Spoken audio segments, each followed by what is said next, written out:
You have made me brave, brave. You have made me strong, strong. You have made me awesome, wonderful. You have gave me peace, peace. You have gave me joy, joy. You have made my whole world beautiful. You have made it all. Da, da, da, da. Welcome to Values Avenue Kids Talk. Every time I'm walking and taking my steps, yes,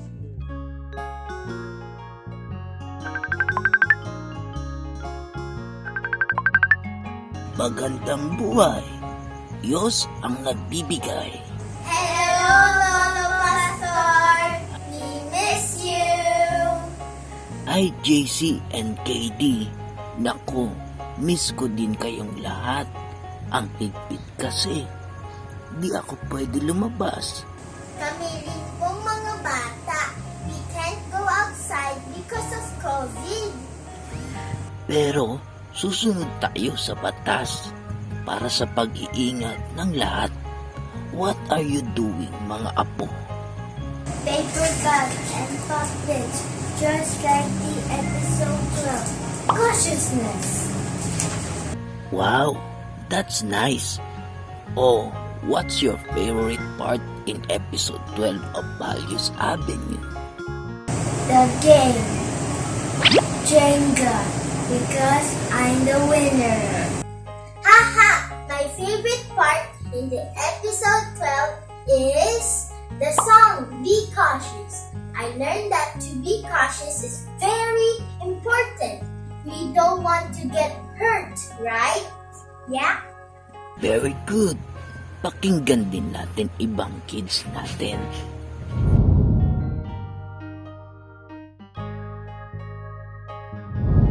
Hi kids!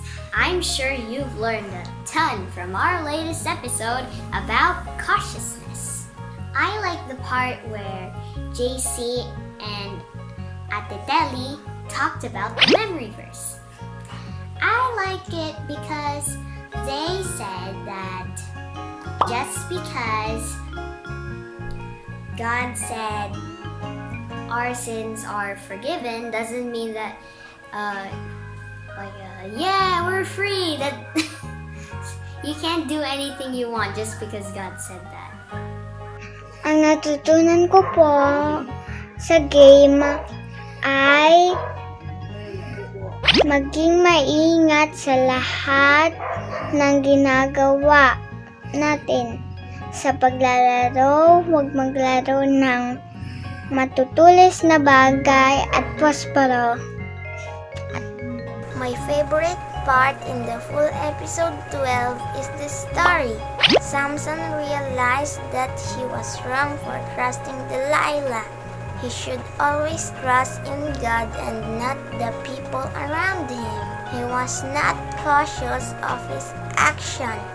That is why he was deceived by Delilah. But in the end, God still showed his love for Samson.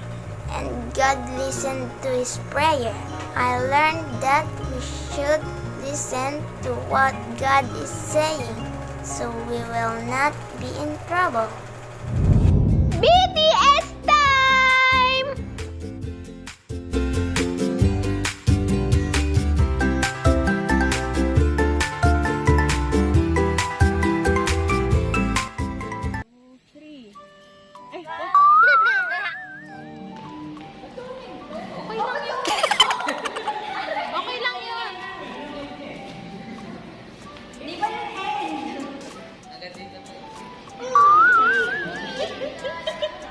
Buhay!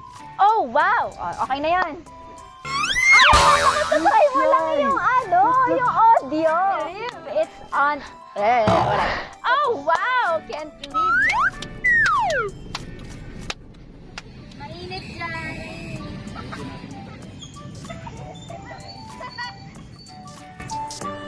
But in the end, trust God and not Tada! No, this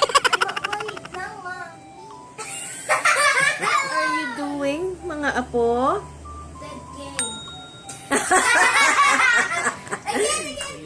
Oh, Ano po yung kawayan? ito. Ano po yung kawayan? Ano po yung kawayan? Last.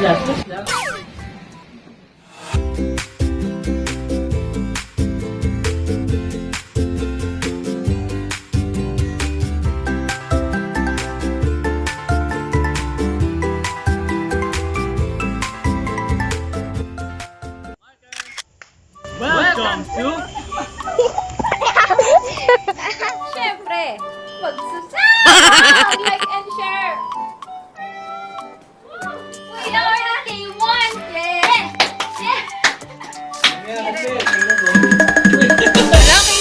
Nakita. Ulit. Danger.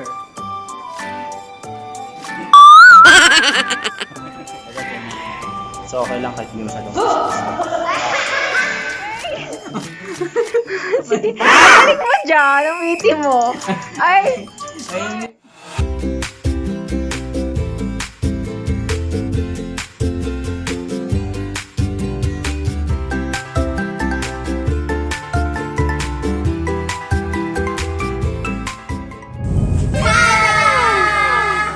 Roar! Oink, oink!